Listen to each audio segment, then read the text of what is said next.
আল্লাহ পাকের পরিকল্পনা দেখুন, যে নবী মুহাম্মদ সাল্লাল্লাহু আলাইহি ওয়াসাল্লামকে মক্কা থেকে তাড়িয়ে দিচ্ছে মানুষ, আল্লাহ রাব্বুল আলামিন সেই মক্কা নবীর পায়ের সামনে এনে দিলেন। সুবহানাল্লাহ, মাত্র 8 বছরের ব্যবধানে। যে বদর যুদ্ধে মুসলিমদেরকে একদম নিঃশেষ করে দেওয়ার প্ল্যান করা হয়েছে, ওই বদরেই আল্লাহ রাব্বুল আলামিন আবু জেহেলের মৃত্যু লিখে রাখলেন। যে ইউসুফকে কুয়ায় ফেলে দিল তার ভাইরা, সেই ইউসুফকে আল্লাহ পাক সেখান থেকে রাজপ্রাসাদ, সেখান থেকে কারাগার, সেখান থেকে আবার নিয়ে আসলেন মিশরের পলিটিক্যাল পাওয়ারে। আল্লাহর পরিকল্পনা। যে ইয়াসরিব একসময় ইহুদিদের দাপটের জায়গা ছিল, ওই ইয়াসরিব মুসলিমদের পরতলগত করলেন আল্লাহ পাক হিজরত করিয়া। বাদশাহ নাজাশি আবিসিনিয়ায়, আমি তো মালয়েশিয়াকে একটা আবিসিনিয়া মনে করি, এখানে মাশাআল্লাহ এরকম পরিবেশ আছে, শান্তিপূর্ণ ইসলামী পরিবেশ। বাদশাহ নাজাশির এরকম পরিবেশ ছিল। বাদশাহ নাজাশি কিন্তু মুসলিম ছিল না, সে খ্রিস্টান ছিল। তারপরেও নবীজি বলতেন বাদশাহ নাজাশির রাজ্যে কেউ জুলুমের শিকার হয় না, যদিও সে মুসলিম ছিল না। ওখানে ইসলাম নিয়ে গেলেন আল্লাহ পাক, ওখান থেকে পুরো আফ্রিকা ইসলাম ছড়িয়ে পড়লো। সুবহানাল্লাহ, এক খালেদ বিন ওয়ালিদ রাদিয়াল্লাহু আনহু, যার হাতে উহুদ যুদ্ধে বহু মুসলিমের প্রাণ গিয়েছে না, সেই মানুষকে আল্লাহ রাব্বুল আলামিন হেদায়েত দিয়ে 100টা যুদ্ধ করিয়েছেন। সুবহানাল্লাহ। আল্লাহ পাকের পরিকল্পনা আমরা বুঝতে পারবো না, আল্লাহ পাকের পরিকল্পনা আমরা বুঝতে পারবো না। ওয়ামাকারু ওয়ামাকারাল্লাহ, তারা কৌশল করে, আল্লাহ পাকও পরিকল্পনা করে। দেখেন এই যে প্যালেস্টাইন নিয়ে এত সমস্যা করছে না, আল্লাহ পাকের কি পরিকল্পনা! সুবহানাল্লাহ। আল্লাহ পাক সমস্ত জিউসদেরকে ওইখানে একত্রিত করেছেন। কেন জানেন? আল্লাহ পাক এই যে 1914 থেকে নিয়ে 2023 এই যে সালগুলো চলছে, 100 বছর, লাস্ট 100 বছরে সারা ওয়ার্ল্ডের জিউসদেরকে ওখানে একত্রিত কেন করেছেন জানেন?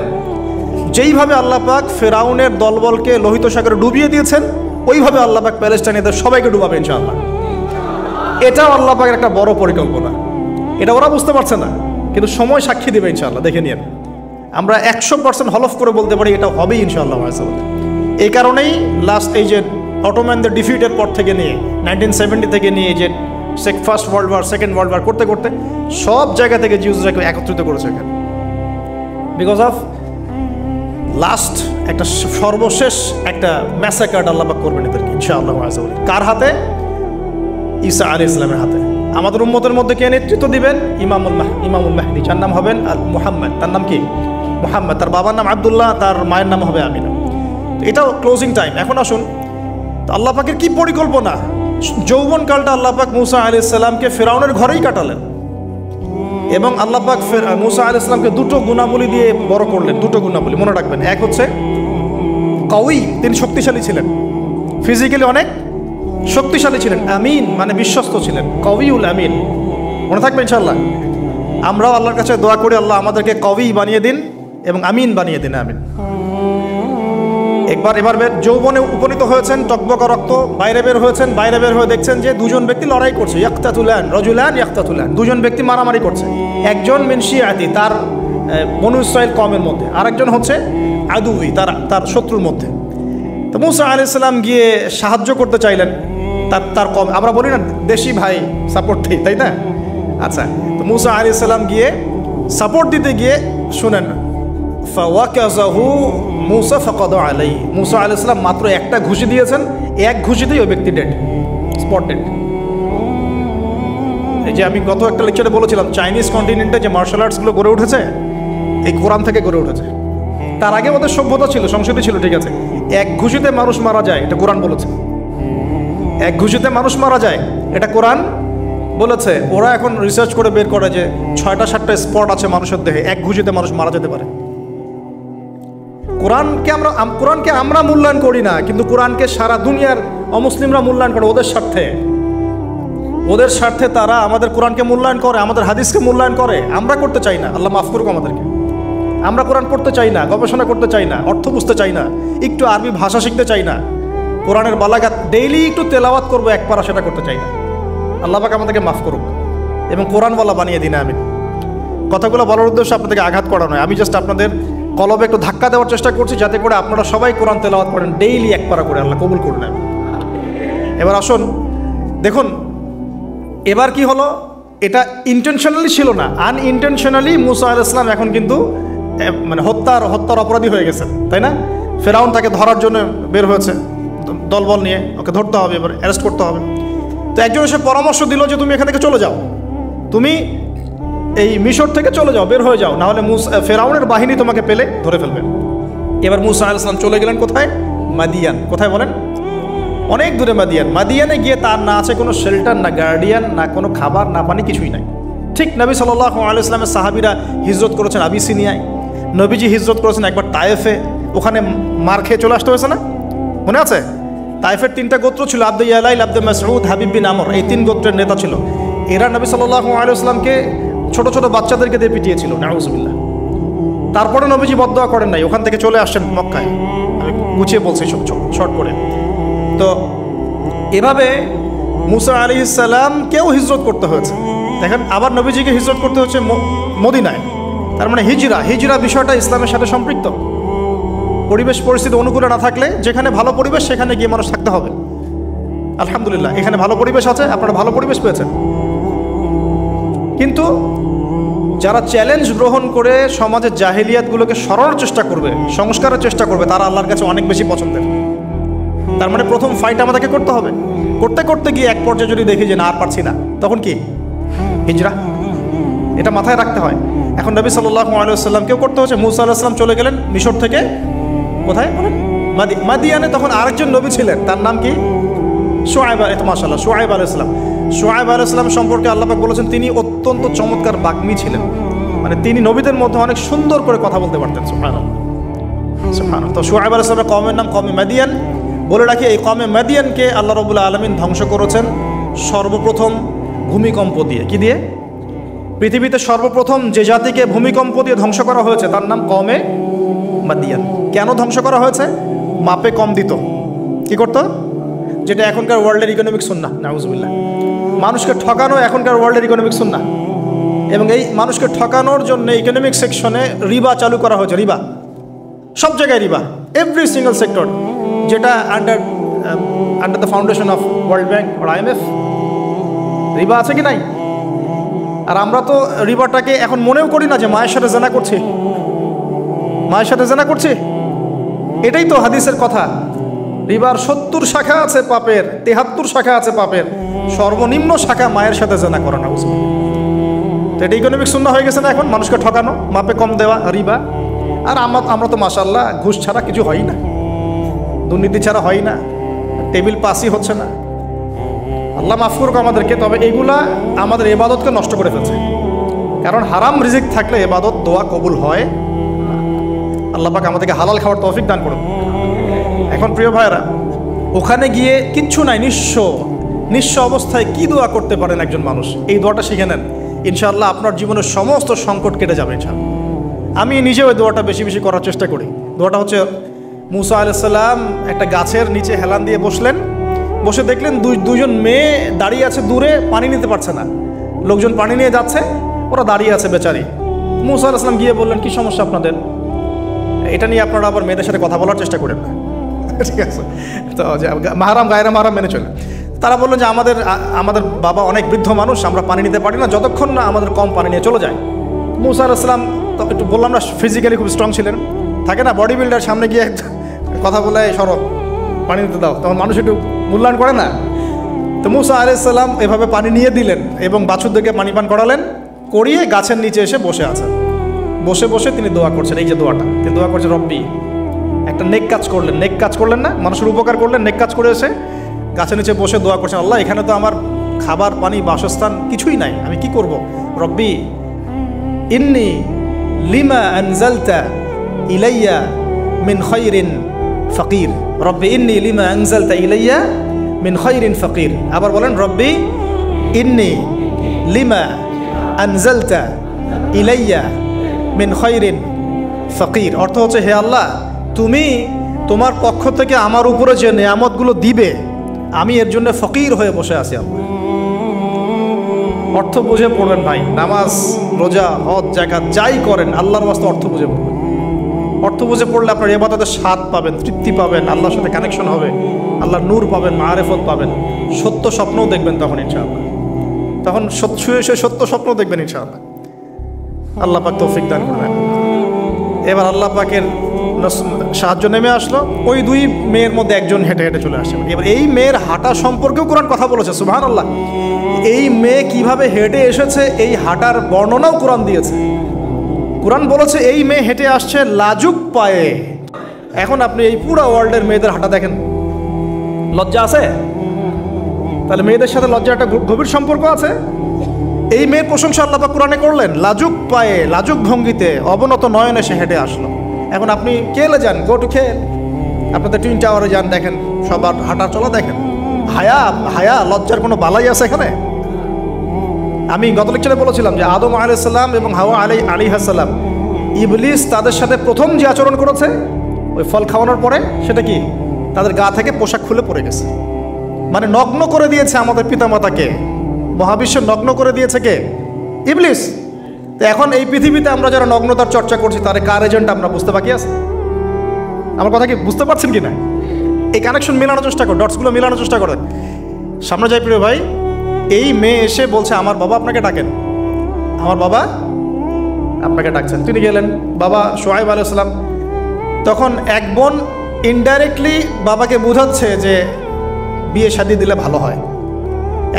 এক বোন বলছে যে আপনি তো তাকে পুরস্কৃত করতে চাচ্ছেন, তাহলে এইরকম কওয়িউন আমিন একজন মানুষকে সবচেয়ে ভালোভাবে পুরস্কৃত করা যায় তার যথাযোগ্য প্রতিদান দেওয়ার মধ্য দিয়ে। তো মেয়ের ইশারা বাবা বুঝেছেন, তিনি নিজের এক মেয়ের সাথে মুসা আলাইহিস সালাম বিয়ে দিলেন। সুবহানাল্লাহ। তবে শর্ত দিলেন, দেন মোহর কি? মোহর তো নাই। মোহর কি এবার? মোহর হচ্ছে 8 বছর তোমাকে আমার ফার্মে কাজ করতে হবে। এটা আগেকার একটা স্টাইল ছিল, সুন্নাহ। এটা এখন নাই, যদিও আগে এরকম ছিল যে দেনমোহর দেওয়ার জন্য এই একটা পদ্ধতি ছিল। যেমন ইয়াকুব আলাইহিস সালামের ক্ষেত্রেও এরকম 7 বছরের কথা আসছে, তিনি 7 বছর তার শ্বশুরের ফার্মে কাজ করেছেন। এটা নতুন ছিল না ওই সময়, এটা কমন ছিল। এখন যেমন আমাদের দেশে কমন 10 লাখ টাকা মোহর হবে, 10,000 টাকা দিব, বাকিটা সব বাকি, তাই না? তো এরকম আর কি কমন কিছু বিষয় থাকে আর কি। আস্তাগফিরুল্লাহ, মাফ করুক। বলবে বাসরাতে, বলবে আমাকে মাফ করে দাও। শুরুতেই নিজের গায়রতহীনতার পরিচয় দিল। আবার এদিকে শ্বশুরের কাছে মাশাল্লাহ মোটা অঙ্কের ডোনেশন নিতে চাচ্ছে, যৌতুক। বিয়ে আমাদের ওখানে মাশাল্লাহ মানে কেনা বেচা, মেয়ে বিক্রি করতেছে আর ছেলে কিনতেছে। এবার 8 বছর পূর্ণ করা হলো, তিনি আরও 2 বছর 10 বছর পূর্ণ করলেন। এই 10 বছরে মুসা আলাইহিস সালাম নববী পরিবেশ পেলেন, অভিভাবক পেলেন, স্ত্রী পেলেন, প্রেমময়ী সন্তান ইত্যাদি সব কিছু। এবার আল্লাহ রাব্বুল আলামিন তাকে মিশরের দিকে যাওয়ার যে সময় তো এখন হয়ে গেছে, 10 বছর হয়েছে, মিশরের দিকে যেতে হবে। যাওয়ার পথে স্ট্রিট প্রসব বেদনা উঠেছে। তখন মুসা আলাইহিস সালাম আগুন খুঁজছেন। আগুন কি খুঁজছেন ভাই? আগুন খুঁজতে তুর পাহাড়ের ওখানে গিয়ে দেখছেন যে আগুন গাছে জ্বলছে, সবুজ পাতার উপরে আগুন। তিনি অবাক। এই সময় আওয়াজ আসলো, বিসমিল্লাহির রহমানির রহিম, ইন্নী আনা রাব্বুক ফাখলা'না আলাইক ইন্নাকা বিল ওয়াদিল মুকদ্দাস তুয়া। মুসা, ইন্নানি আনা আল্লাহ লা ইলাহা ইল্লা আনা ফা'বুদনি ওয়া আকিমিস সালাতা লিযিকরি। মানে এখানে অনেকগুলো কথা আছে, সূরা তাহার মধ্যে আছে। আওয়াজ চতুর্দিক থেকে ভেসে আসলো। মহান আল্লাহ রব্বুল আলামিন তার শান অনুযায়ী, তার ইজ্জত অনুযায়ী তিনি যেভাবে কথা বলেন সেভাবে মুসা আলাইহিস সালামের সাথে কথা বললেন। আল্লাহু আকবার।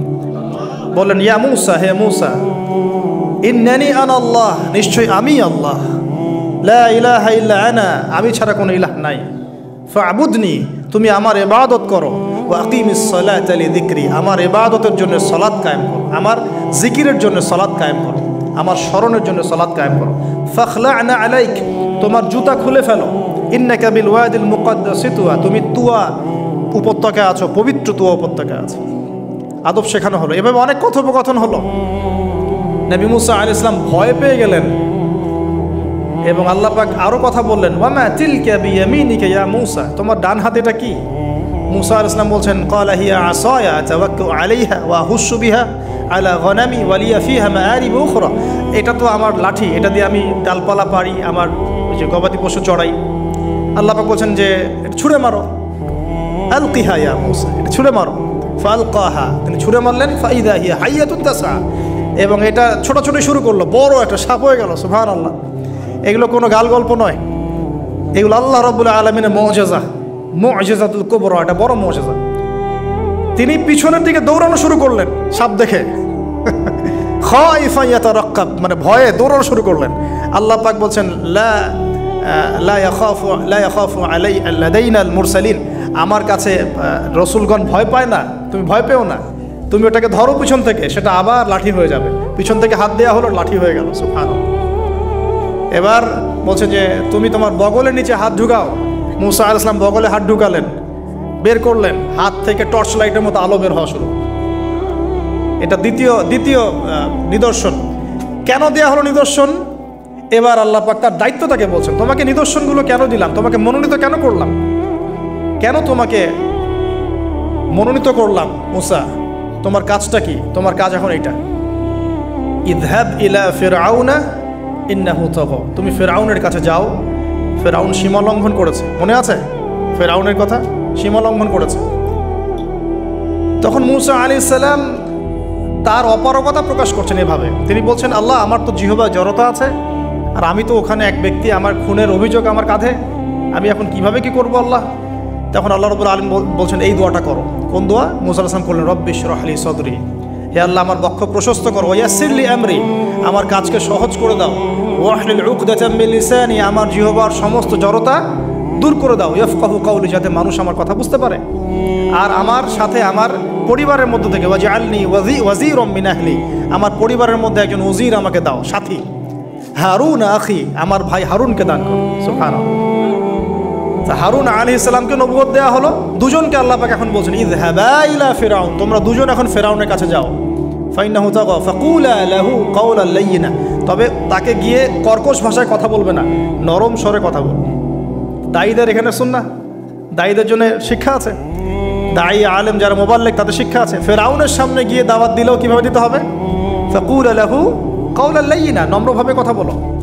লাআল্লাহু, কেন নম্রতার সাথে? লাআল্লাহু ইয়াতাযাক্কারু আও ইয়াখশা, হয়তোবা নম্রতা প্রদর্শন করলে সে উপদেশ গ্রহণ করতে পারে, অথবা সে আল্লাহকে ভয় করতেও পারে। আল্লাহ পাক তো আগে থেকে জানেন সে ঈমান আনবে না, তারপরেও আমাদের আদব শিখাচ্ছেন আল্লাহ পাক এখানে। তারা দুজন চলে গেলেন, দাওয়াত দিলেন। ফিরআউন মশকরা করছে, ওয়ামা রব্বুকুম ইয়া মূসা, তোমাদের দুজনের রব আবার কে? হ্যাঁ, মুসা আলাইহিস সালাম বুঝাচ্ছেন, রব্বি আল্লাযী, আমার রব সেই রব যিনি জীবিতকে মৃত করেন, মৃতকে জীবিত করেন, ইত্যাদি। মানে যার হুকুম ছাড়া একটা গাছের পাতাও নড়ে না, যিনি মাটি থেকে সব উৎপন্ন করেন, বৃষ্টি বর্ষণ করেন, সব বুঝালেন। ফিরআউনের বক্তব্য তখন এটাই ছিল, তোমাদের কাছে কি কোনো নিদর্শন আছে, কোনো আয়াত নিদর্শন আছে? হ্যাঁ, নিদর্শন আছে। কি? লাঠি ছুঁড়ে মারলেন, সাপ হয়ে গেল। এখন ফিরআউন বলছে এটা তো জাদু, এটা কি? আমার জাদুকররাও এটা পারে, জাদুকরটাকে ডেকে না হলো, জাদুকররাও লাঠি ছুঁড়ে মারলো, সাপ হয়ে যাচ্ছে। কিন্তু এই বড় সাপ ওদের সব সাপকে খেয়ে ফেললো। তখন ফিরআউন কিন্তু ভয় পেয়ে গিয়েছিল।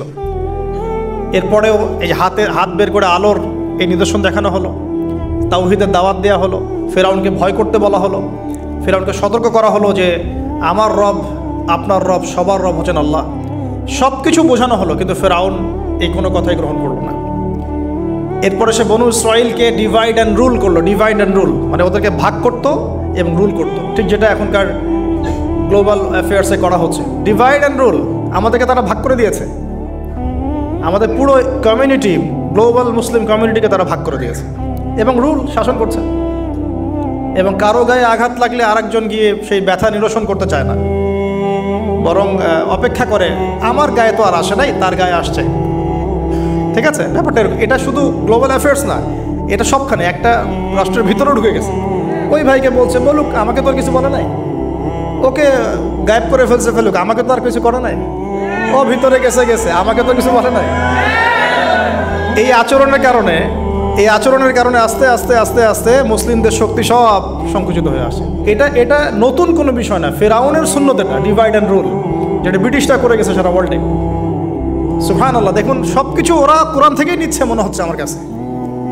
এখন একটা দুইটা না, নয়টা পরীক্ষা ফিরআউনকে করা হলো। মুসা আলাইহিস সালাম যখন বলেন, দোয়া করেন, তখন গজব উঠে যায়। ফিরআউন তখন এসে বলে যে ঠিক আছে, তুমি দোয়া করো, তাহলে আমরা বনু ইসরাইলকে ছেড়ে দিব। যখনই মুসা আলাইহিস সালাম দোয়া করে, গজব উঠে যায়, সে আর বনু ইসরাইলকে ছাড়ে না। এখন এভাবে 9টার বর্ণনা আসছে। একবার আসছে পঙ্গপালের শাস্তি, একবার আসছে ব্যাঙের শাস্তি, একবার আসছে মহামারীর শাস্তি, একবার আসছে উকুনের শাস্তি, একবার রক্তের নদী। এরকম 9টা আযাব আল্লাহ পাক দিয়েছেন কাদেরকে? এই ফেরাউনের সভ্যতায়। সর্বশেষ, আমি লম্বা করলাম না, সর্বশেষ যেটা হয়েছে, কারণ আমি কনক্লুশনে কিছু পয়েন্ট বলবো। সবশেষে যেটা হলো 20 বছর, কত বছর? প্রায় 20 বছর জুলুম করলো ফেরাউন দাওয়াত পাওয়ার পরে। প্রায় 20 বছর। দাওয়াত পাওয়ার আগের কথা তো বাদ, দাওয়াত, ইসলামের দাওয়াত পাওয়ার প্রায় 20টা বছর সে বনু ইসরায়েলকে এভাবেই টর্চার করতে থাকলো। 9টা নিদর্শন আসলো, কোনোটাই সে গ্রহণ করলো না। এবং সর্বশেষ তার কল ছিল যে আমি ছাড়া তোমাদের কোনো রব আছে এটা আমি জানি না, নাউজুবিল্লাহ। এবং সূরা নাবার মধ্যে আল্লাহ বলেছেন যে ফেরাউন বলেছিল আনা রব্বুকুমুল আ'লা, আমি তোমাদের মহান রব, নাউজুবিল্লাহ। এই ছিল ফেরাউনের শেষ স্টেটমেন্ট। এবার মূসা আলাইহিস সালাম বনু ইসরায়েলকে নিয়ে চলে যাচ্ছেন মিশর থেকে। ফেরাউন দলবলে ধাওয়া করছে, সামনে সাগর আর পিছনে ফেরাউনের বাহিনী। মূসা আলাইহিস সালাম এখানে বনু ইসরায়েলকে নিয়ে একটা রিম রক বলি আমরা, যেটা পাহাড়ে উঠতে সামনেও যেতে না পারে পিছনেও যেতে না পারে, এরকম একটা অবস্থা। এই সময়ে ফেরাউনের মূসা আলাইহিস সালামের গোত্রের কিছু মানুষ বলেছিল যে ইয়া মূসা ইন্না লামুদরাকুন, হে মূসা আমরা তো ধরা পড়ে গেলাম, আমরা মনে হয় আজকে ধরা পড়ে গেলাম। এই অবস্থাতে মূসা আলাইহিস সালাম বলেছিলেন, একটু বোঝার চেষ্টা করেন, পিছনে ফেরাউনের বিশাল বাহিনী, সামনে সমুদ্র, যাওয়ার কোনো জায়গা নাই, একদম কোনো জায়গা নেই, খালি চোখে কোনো জায়গা দেখা যাচ্ছে না। ওই সময় খালি চোখে, বাহ্যিক চোখ দিয়ে কোনো উপায় দেখা যাচ্ছে না। বাহ্যিক চোখে ওই সময় কোনো উপায় দেখা যাচ্ছে না নিষ্কৃতির, নাজাতের। ঠিক এখন সারা ওয়ার্ল্ডে বাহ্যিক চোখে মুসলিমদের নাজাতের কোনো পথ দেখা যাচ্ছে না। বাহ্যিক চোখ দিয়ে কি করবে মুসলিমরা? খালি পড়াশোনা করবে, না কমিউনিটি করবে, না জিহাদ করবে, নাকি তাগুতের এগেনস্টে লড়বে? কি করবে মুসলিমরা? নাকি সারাদিন বসে বসে মসজিদে তসবিহ টিপবে আর নামাজি পড়বে? কি করবে মুসলিমরা? বাহ্যিক চোখ দিয়ে এখানেও কোনো ফয়সালা দেখা যাচ্ছে না। তখন আল্লাহ রাব্বুল আলামিন মূসা আলাইহিস সালামকে একটা পরীক্ষাও নিলেন। একজন বলছে ইন্না লামুদরাকুন, আমরা ধরা পড়ে গিয়েছে। মূসা আলাইহিস সালাম তখন বলছেন দৃঢ় চিত্তে, কাল্লা কাল্লা, কখনো না, ইন্না রব্বি মাইয়া সাইয়াহদিন, নিশ্চয়ই আমার রব আমার সাথে আছেন, তিনি আমাকে পথ দেখাবেন। সুবহানাল্লাহ। তাহলে আজকেও মুসলিমদের সারা ওয়ার্ল্ড ওয়াইড এই চেতনাই থাকা উচিত যে কাল্লা, কখনো না, আল্লাহ ইন্না রব্বুনা মা'ানা, নিশ্চয়ই আমাদের রব আমাদের সাথে আছেন, তিনি আমাদেরকে পথ দেখাবেন ইনশাআল্লাহ। এই পথই আমরা চাই, ইহদিনাস সিরাতাল মুস্তাকিম, তাই না? সিরাতাল লাযিনা আন'আমতা আলাইহিম গায়রিল মাগদুবি আলাইহিম ওয়ালাদ-দাল্লিন। এই বাস, যখন আপনি পুরো দমে আল্লাহর উপর তাওয়াক্কুল করে ফেলবেন, তখনই তো আল্লাহ রাব্বুল আলামিনের নুসরা নেমে আসবে। বদরের মাঠে নবী সাল্লাল্লাহু আলাইহি ওয়াসাল্লাম হাত তুলে দোয়া করছে, আল্লাহ এই 313 জন মুসলিম যদি আজকে শেষ হয়ে যায়, ইসলামের নাম নেওয়ার কেউ থাকবে না। দোয়া করতে করতে চাদরটা পর্যন্ত পড়ে গেল। আবু বকর সিদ্দিক দৌড়ে এসে চাদর উঠাই দিলেন, দিয়ে কান্না জড়িত কণ্ঠে বলছেন, হাসবুকা ইয়া রাসূলুল্লাহ, যথেষ্ট হয়েছে আল্লাহ রাসূল, যথেষ্ট হয়েছে, আর দোয়া করার দরকার নেই, ইনশাআল্লাহ আল্লাহ সাহায্য নেমে আসবে। আল্লাহ পাকে সাহায্য নেমে আসলো, হাজার হাজার ফেরেশতা আল্লাহ নামিয়ে দিলেন বদরের মাঠে।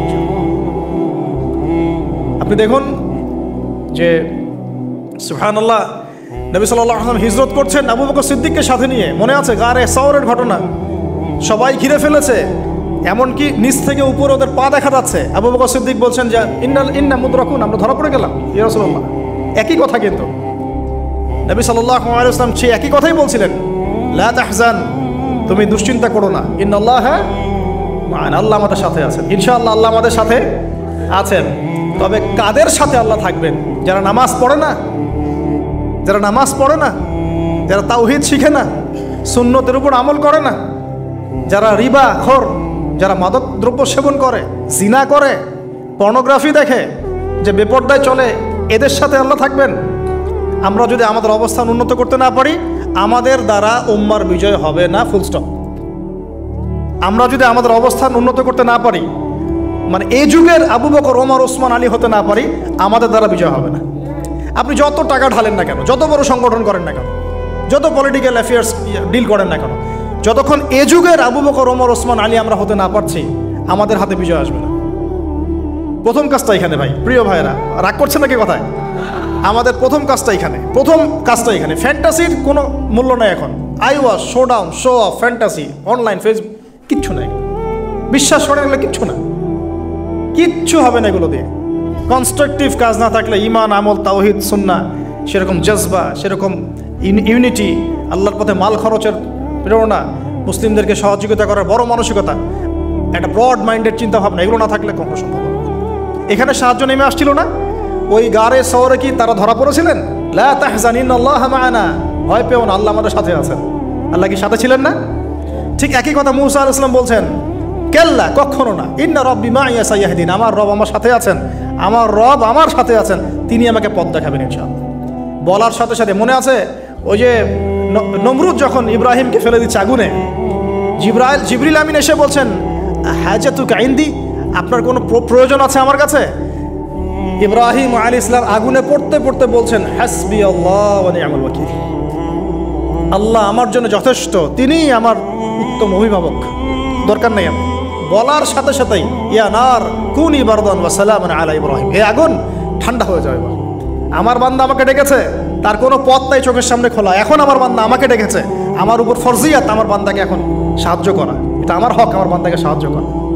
ওয়া কানা হাক্কান আলাইনা নুনজিল মুমিনিন, আমার হক হচ্ছে, আল্লাহ বলছেন আমার হক মুমিন বান্দাদেরকে নাজাত দেওয়াটা আমার হক। সুবহানাল্লাহ। তাহলে ওই যে সাহায্য এসেছে ওই নমরুদের ওখানে আগুন পরীক্ষায়, একই সাহায্য আসছে গারে শহরে, বদরের মাঠে, উহুদে, খায়বারে, খন্দকে, এই সাহায্য নেমে আসতো মুসা আলাইহিস সালামের কাছে। কি সাহায্য? লাঠি ছুঁড়ে মারো, 12টা, একটা দুইটা 12টা রাস্তা হয়েছে, সাগর ভাগ হয়েছে। এটা কি আসলেই পসিবল? এখনকার সায়েন্সকে এটাকে পেনিট্রেট করতে পারবে? আমরা তো সায়েন্সকে ইলাহ বানিয়ে নিয়েছি। ও যখন কিছু বলে হ্যাঁ, আমরা বলি হ্যাঁ, ও বলে না, আমরা বলি না। বিশ্বাস করেন? ও যখন সায়েন্স যখন কোনো কিছুকে বলে হ্যাঁ এটা ঠিক, আমরা বলি ঠিক ঠিক ঠিক। যখন সায়েন্স বলে এটা বেঠিক, আমরা বলি না বেঠিক বেঠিক। আমরা কোরআন হাদিসকে সায়েন্স দিয়ে মূল্যায়ন করছি। সুবহানাল্লাহ। এখন নামাজ পড়তে গেলে মানুষ সায়েন্টিফিক ব্যাখ্যা খোঁজে, রোজা রাখা সায়েন্টিফিক ব্যাখ্যা খোঁজে। ব্যাখ্যা থাকতে পারে, আমার জানার দরকার নাই তো। আমাকে আল্লাহ হুকুম করেছেন, এটাই আমার কাজ। ব্যাখ্যা থাক না থাক সেটা আমার জানার দরকারও নাই। হ্যাঁ থাকতে পারে, নাও থাকতে পারে, সব আমার বুঝে আসবে না, কিছু আসবে কিছু আসবে না। আমরা কোনো ক্ষেত্রে এটাকে টেকনোলজিকে আমাদের ইলাহ বানিয়ে নিচ্ছি। আপনি বিশ্বাস করেন, আমি আল্লাহর কসম করে বলছি, আজকে যদি নাসা বলে যে পৃথিবী থেকে লক্ষ কোটি আলোকবর্ষ দূরে একটা গ্রহের সন্ধান পাওয়া গেছে, ওখানে হুরপড়ি আছে, সোনা দানা আছে, মাটি হচ্ছে মিশকের আম্বরের, এই সেই, মানুষ বিশ্বাস করে হ্যাঁ এরকম কোনো গ্রহ থাকতে পারে? বিশ্বাস করবে কি না? অনেস্টলি বলেন। আল্লাহ পাক কোরআনে 1400 বছর আগে বলেছেন, তার আগের ধর্মগ্রন্থেও বলেছেন জান্নাত আল্লাহ সৃষ্টি করেছেন। মানুষ বিশ্বাস করে না। নাস্তিকরা বলে, টিটকারি মারে নাস্তিকরা, মৌলবাদীরা, মোল্লারা কি বলে, এই যুগে এগুলো বিশ্বাস করে মানুষ? নাউযুবিল্লাহ। নাসা যদি বলে বহু দূরে একটা গ্রহ আছে বিশাল বড়, ওখানে একটা পাথর ফেললে নিচে যেতে 70,000 বছর সময় লাগবে, মানুষ বলবে হ্যাঁ এমন কোনো গ্রহ থাকতে পারে? নাম দিয়ে দিবে একটা XYZ dot dot dot dot, দিল একটা কিছু, এরকম নাম হয় না, KLR কি নাম দিয়ে দিল একটা। তো আল্লাহ পাক জাহান্নামের কথা বলছেন, মানুষ বিশ্বাস করে না। তো প্রিয় ভাইরা, এই জায়গায় সায়েন্স ব্যাখ্যা করতে পারবে না। 12টা রাস্তা হয়ে গেছে, 12টা গোত্র পার হয়ে গেল। ফেরাউন দলবল নিয়ে পার হতে চাচ্ছে, আল্লাহ রাব্বুল আলামিন ওই জায়গায় ডুবিয়ে দিলেন। সুবহানাল্লাহ। ডোবার সময় ফেরাউন ঈমান এনেছিল, এটা অনেকে আমরা জানি না, কিন্তু ডোবার সময় ফেরাউন বলছে আমানতু বিরব্বি হারুন ওয়া মূসা। এই জায়গা থেকে আমি কনক্লুশনের দিকে যাব, একটু মনোযোগ দিন। ফেরাউন বলছে আমানতু বিরব্বি হারুন ওয়া মূসা, কখন বলছে? ডোবার সময়।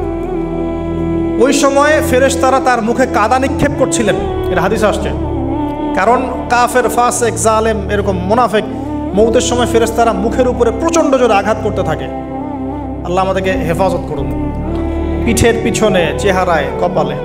সূরা মুহাম্মদ পড়ে দেখুন, ইয়াদরিবুনা উজুহাহুম ওয়া আদবারহুম। ফেরাউনকে এই কাজ করা হচ্ছিল, কিন্তু তখনও জিবরিল আমিন, তখনও তিনি একটু কনসিয়াস, যদি এখন আল্লাহ তার তওবা কবুল করে ফেলে। সুবহানাল্লাহ। তাহলে আমরা কেন তওবা করতে দেরি করছি? আজকে থেকে জীবনটাকে ঢেলে সাজাবো ইনশাআল্লাহ। আল্লাহ তৌফিক দান করুন। নিজের জীবন, নিজের ছেলে মেয়েদের জীবন, নিজের পরিবারের জীবন, আমাদের সমাজের জীবন, এবং বড় স্বপ্ন দেখব, আল্লাহর জমিনে দিন কায়েম করব, তারপর মরবো ইনশাআল্লাহ। আল্লাহ কবুল করুন, আমিন। এবার আসুন ভাই, আল্লাহ পাক তওবা কবুল করলেন না। আল্লাহ পাক বললেন আল আন, এখন, আল আন, এখন, আল আন, এখন। লাকাদ আসাইতা মিন ক্বাবল, এর পূর্বে তুমি তো সারা জীবন আমার অবাধ্যতা করে গিয়েছো।